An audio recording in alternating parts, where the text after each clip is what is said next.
Coming up next on NewsDepth, Joe Biden wants to ban the social media app TikTok. Mary tells us about some wacky Ohio laws. Ohio representatives propose legislation to make our railways safer. And Margaret tells why finding a bug in our water is a good thing. NewsDepth is now.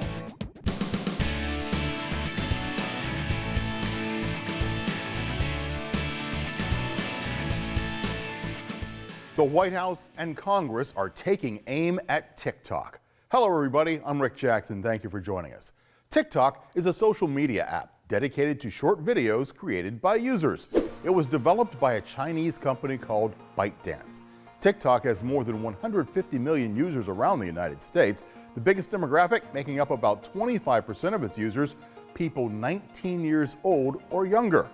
The Biden administration wants to ban the app in the U.S. because of concerns over personal data privacy and national security. Since last month, TikTok has been banned from all U.S. government-issued devices.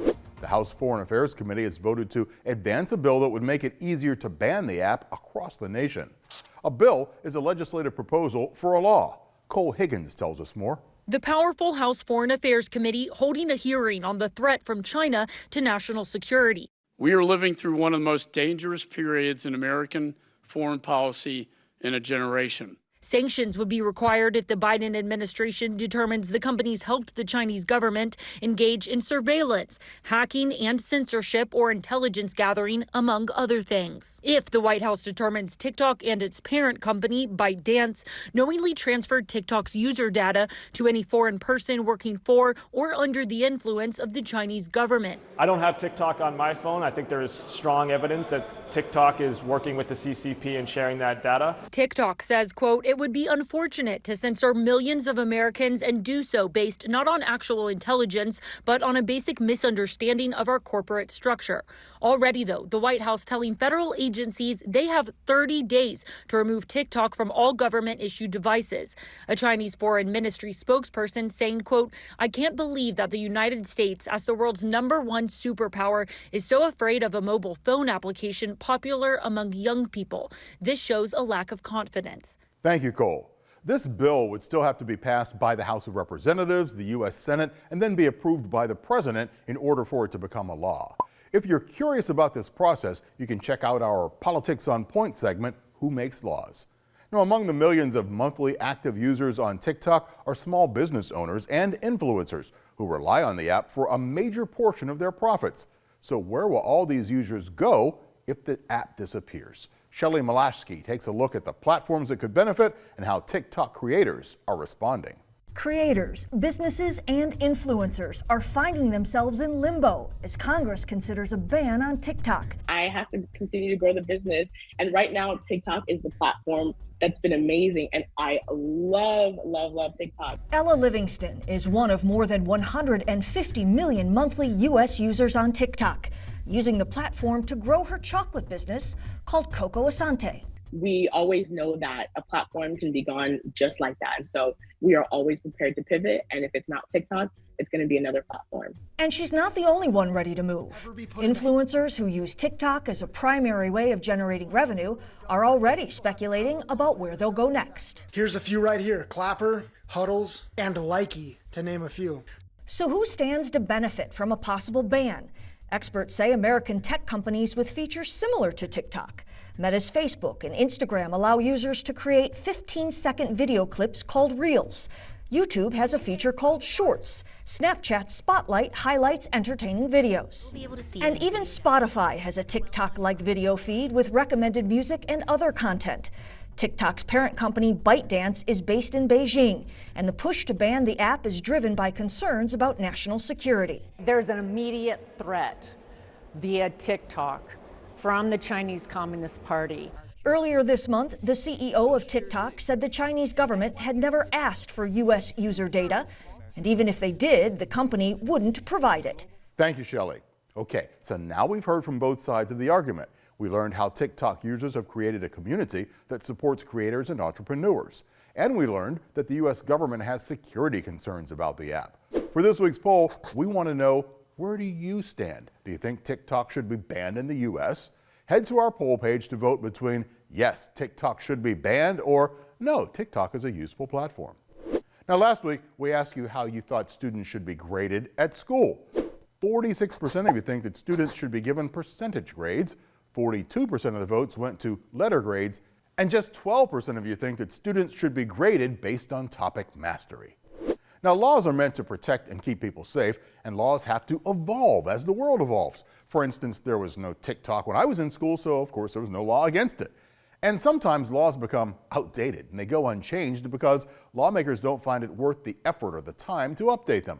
Consequently, old laws seem pretty funny in today's society. For example, in a village in Ohio, you can't parade your duck out on the street. In another place, you can't take your cow out for a walk. Mary tells us about some of our state's wackiest laws in this week's No Ohio.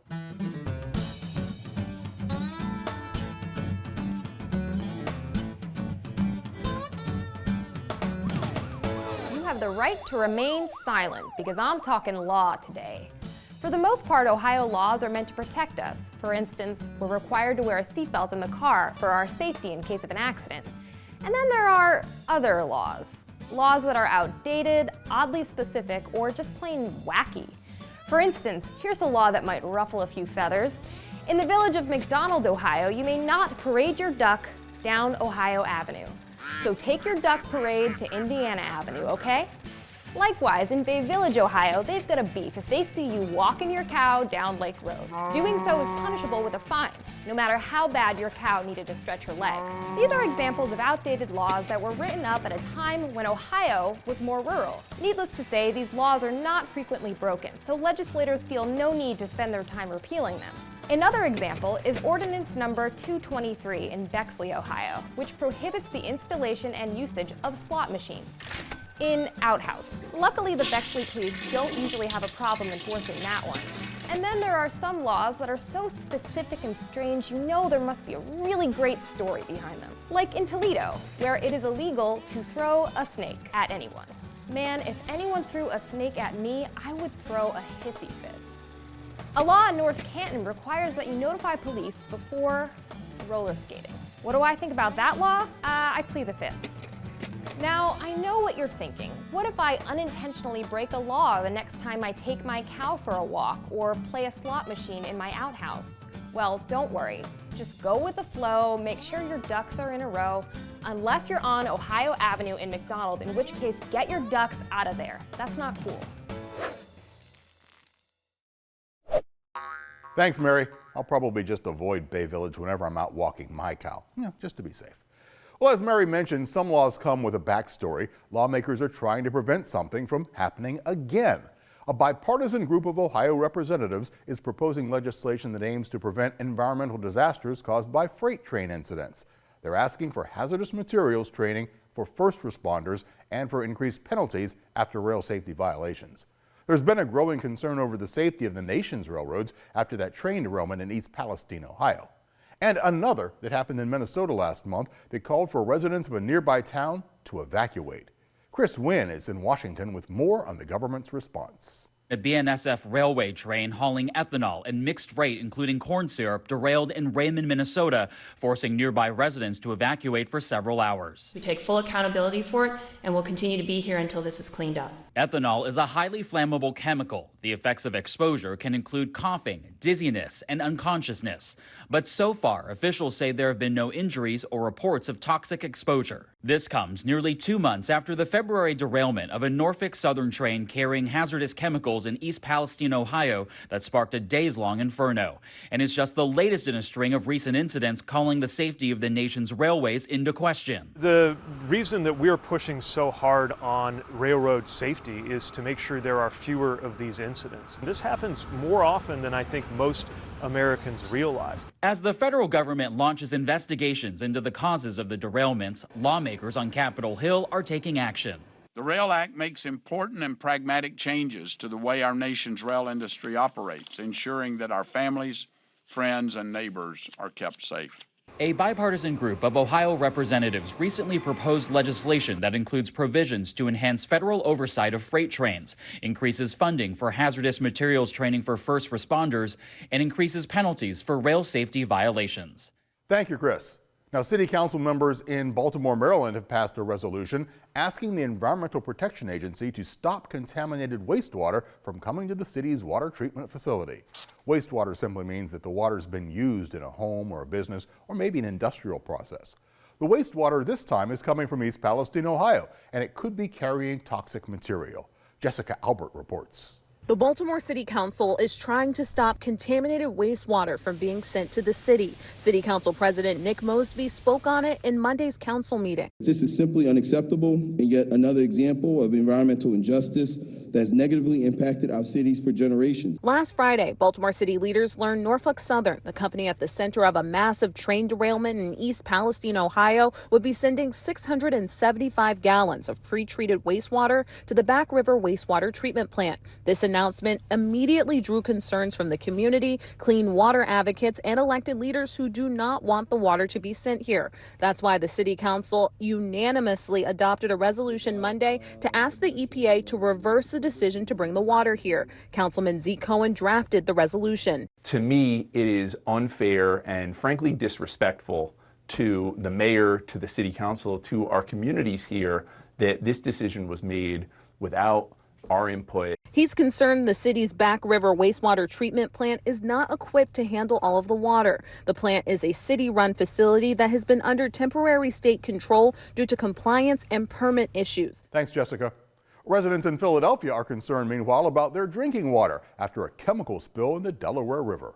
Last week, a pipe burst at a latex manufacturing facility in Bristol, Pennsylvania, just 23 miles from Philadelphia. It released hazardous liquids into a storm sewer. We get the latest from John Paul. The leak from this plant in Bristol, Bucks County, has been repaired, but the damage is done. At least 8,100 gallons of a toxic chemical spilled into a creek on Friday, sparking panic and concern. Those concerns reached the White House. We're told President Joe Biden was briefed on the situation and was in contact with Mayor Jim Kenney over the weekend. The mayor spoke late this afternoon. And let's be clear, the city has been monitoring this spill first occurred late Friday night. But today, officials with the Pennsylvania Department of Environmental Protection are trying to ensure people that they are safe. If there was anything in the water, it would be at such minute levels there's no equipment that can even tell it's there. The DEP, along with the Coast Guard, sampled water throughout the weekend and again today, looking for the chemical. They've also collected about 60,000 gallons of contaminated water. Officials are concerned that chemicals could get into the water supply through treatment plants along the Delaware as it travels south. We are constantly monitoring and testing the water to ensure the health of the public. I talked to the Delaware Riverkeeper today, who says she was not told about this situation until well after it happened. She's concerned about the lack of information. We don't have good quality information coming out regularly so that people actually know what is happening in this system. Thank you, John. Now, officials said they will continue to track this spill closely and vowed to notify the public immediately if water quality sampling indicates a potential problem. So who actually tests the water when a spill like this happens? The EPA sets the standards to test for 90 contaminants in the public drinking water, including E. coli, salmonella, and some metals such as lead. But it takes chemists and biochemists at a certified laboratory to take the samples and test the water. Biochemistry is the study of chemical processes in a living organism. This career path can lead to a job in health, food, agriculture, or maybe even the environment. Let's learn a little more about it together. For our write-in this week, we want you to send in your questions for a biochemist. And next episode, we'll get the answers from a professional on our career call-out segment. Last week, we asked you to name and describe a spider or an insect that you would like to discover. Let's check out your creepy crawlers by opening up our inbox. Evan from Evening Street Elementary in Columbus starts us off with a microscopic bug. Dear NewsDepth, I found a new bug type. The bug is a micro center crawler. The bug is microscopic and is very fast. It lives in a cave and it eats plants. The micro center crawler has a red skeleton showing through its skin. Ella from Mulberry Elementary in Cincinnati sent us a drawing of an arachnid. The bug I found is a spider-like bug with wings. It's not just a spider though, this spider has wings. The bug also has horns on its head, similar to the Hercules beetle.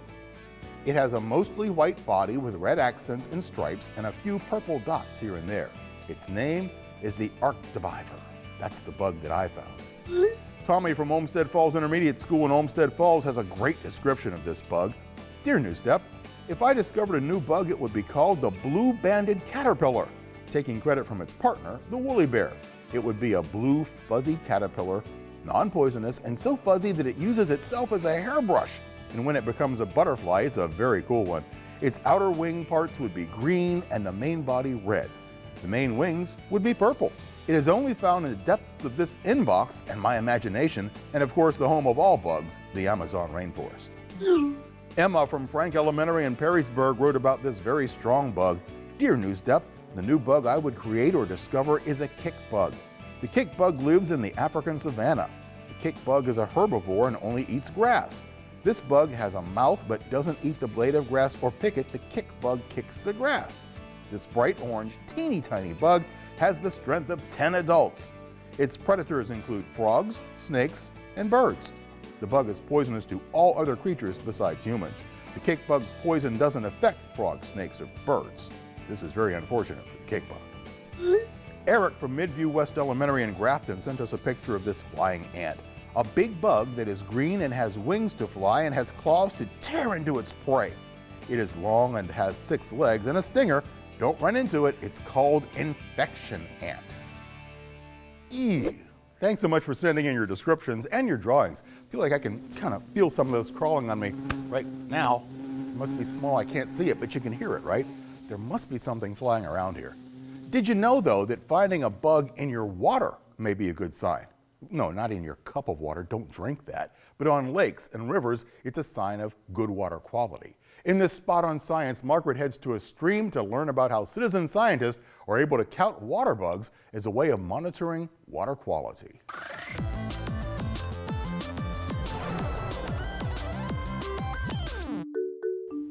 There's nothing better than finding a bug in your water, right?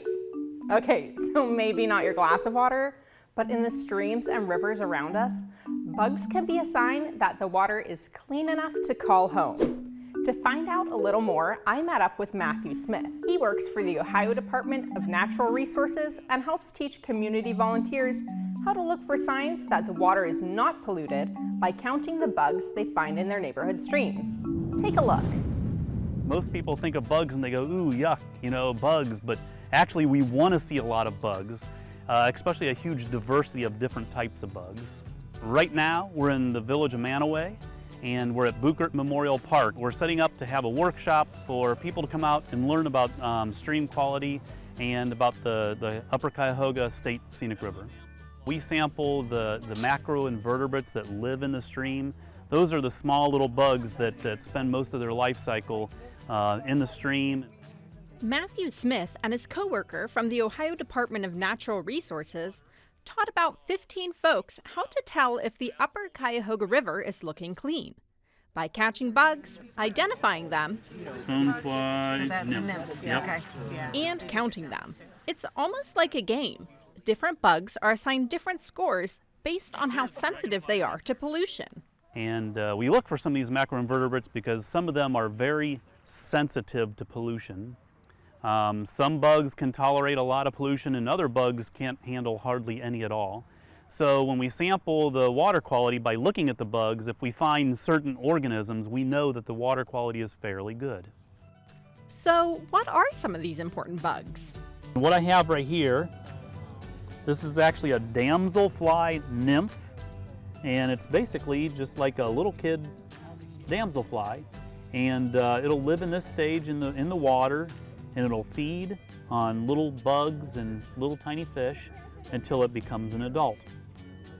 And it has 3 tails, and these 3 tails that it has right here are actually its gills, and that's how it breathes. It gets dissolved oxygen out of the water. This is a crawdad, a crayfish. These are totally aquatic. They live in the water all times. There are terrestrial crayfish or crayfish that live on land, but we're only looking at the ones that live in the water. And these guys eat just about everything that they can get a hold of. They'll eat some of the dead things that are in the water. They'll eat they'll catch live fish and eat them. They'll also eat other bugs. So crayfish are not They're kind of like mid-level tolerance to pollution. They're not extremely sensitive to pollution. They don't have to have the cleanest of clean waters. This is a Dobson fly larva. The nickname for it is called Helgramite. And Helgramites live in this stage in the stream for 3 years. And Helgramites are very sensitive to pollution. They need very clean water. And this one is probably about a year to 2 year old Helgramite. They probably get almost about 3 inches long. And if you get a 3-year-old Helgramite that's been living in the stream, you know that that stream has had good water quality for 3 years because they're very sensitive to pollution. Keeping the Cuyahoga River clean isn't just helpful for keeping the little water bugs healthy. The water here is actually used by the city of Akron. Residents there use it for everything from drinking to washing clothes. That's why volunteers turn in their water bug scorecards to the department, who will investigate if problems are found. Matthew says it's a team sport. We have people who live around here that sample the water quality. They become more interested in trying to protect that stream and trying to keep it healthy and maintain the healthiness of the stream. That's really important, especially if people can bring their kids out and teach them about the bugs that live in the stream, about how healthy the water is. And when they grow up, hopefully one day they can help keep this stream, this river, beautiful and healthy.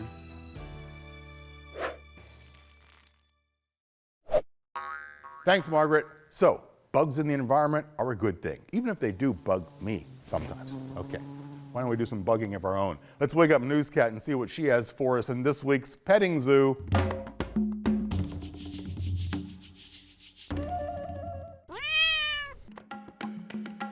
Hey there, Newscat.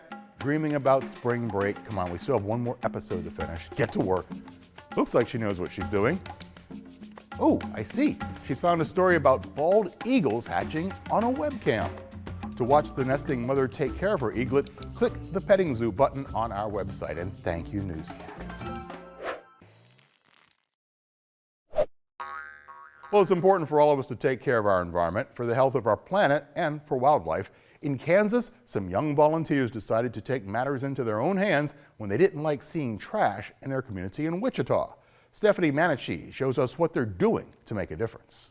When Zamora Blackman and Carlito Hill are not solving math problems or completing reading assignments, they're picking up trash. I want to take pride in my community and make sure we have a clean neighborhood, so when we're driving home, we don't have to look at all the dirtiness. Instead of complaining, they took action. Every time we drive by, we see dirtiness, so we would go inside, get a bag, and come outside. And then we would pick up all the trash around the block. These two credit their grandmother for their desire to clean up and have since influenced others. We actually inspired our neighbor to help us clean up, and now he cleans up his own garage. Within 10 minutes, they almost filled both bags, which at times includes empty liquor bottles. Frustrated Zamora has a quick tip for everyone in her neighborhood. I just really want to let them know it's always okay to clean up your community. And just as her grandmother influenced her, she's already enlisted her little brothers in her cleanup training camp. And thank you, Stephanie. Carlito and Zamora showed some great teamwork there. People can learn so much about themselves, about teamwork, and about others by giving back to their communities. Not only that, but when you give back, you make the world a better place. We're always very proud of students that we meet who do their part to make the world a better place. And this week, we're going to tell you about the Pause Club at Chagrin Falls Intermediate School in Chagrin Falls, and we'll give them an A+ award. Pause stands for People Always Willing to Serve. It's a club at the school open to students in 4th through 6th grades. Anna told us that the group gets involved in all kinds of service projects that help other people, like food drives and holiday gift giving for people in need. One of the group's major winter projects was sponsoring 2 local families in need, raising funds, and then purchasing everything on their holiday wish list as a surprise. Declan shared with us that they also served food and handed out winter items like gloves, socks, and hats to the less fortunate. What really impressed us, though, when we met with the Pause Club is the amount of time they dedicate to helping others. Addie told us that much of the work they do is often done after school hours. Connor explained that sometimes they even have to go shopping for some of the items they distribute to people in need. On one recent Saturday morning, they were able to distribute food to nearly 250 people in downtown Cleveland. Claire explained to us that an upcoming project will be to help an organization called Wigs for Kids, who sort donated hair that will be made into wigs for children affected by cancer. Mrs. Brosnan, the teacher who oversees PAWS, told us that she's really proud of the work these young tigers are doing. She told us that the group spends a lot of time researching local organizations to assess which have the most impact. Max S. and Max B. both told us how important it is to give back if you can. They explained that giving back helps to put everything into perspective and will give you a real sense of accomplishment. So this week's A+ award goes to the PAWS Club at Chagrin Falls Intermediate School for truly making a difference in the lives of others. Now we're out of time for this week. The NewsDepth team will be on spring break next week, so the episode won't post online until April 20th. Until then, though, we want to hear from you, and there are still plenty of ways for you to stay in touch with us. You can write to us. We're at 1375 Euclid Avenue, Cleveland, Ohio. Our zip code here, 44115. You can email us at newsdepth@ideastream.org, or you can tweet us. Our handle is @NewsDepthOhio. Thanks for joining us. I'm Rick Jackson. We'll see you right back here in 2 weeks.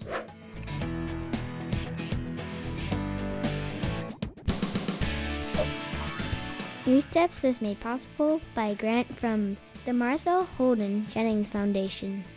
Career callouts featured in NewsDepth are funded by the Ohio Broadcast Media Commission.